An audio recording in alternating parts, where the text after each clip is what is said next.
تمام. ولنكون شوي صريحين، انت بتطلعي جاستات معاكي وبتطلعي بتعملي جولات ولا مره طلعتي مع واحد عراقي؟ دائما بتطلع يا مع خليجيه يا مع لبنانيه يا مع كذا. ايش معنى؟ مستعره بدولتك مثلا؟ هذا العراق، هذا واحنا اهل العراق المال وانا بلا مسلسل دمعة صرصور موسيقى حزينه. لا بليز ما تاخذين الموضوع، انا بدي افهم هذا الموضوع منك. هلا بدك تفهمينا وتعتذري للشعب العراقي.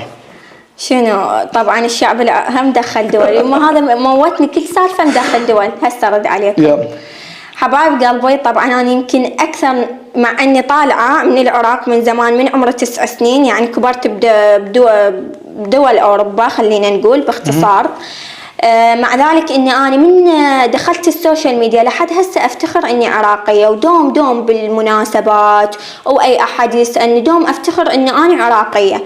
فلذلك يعني هذا الشيء عندك وجهة نظر صحيح، يعني انا قست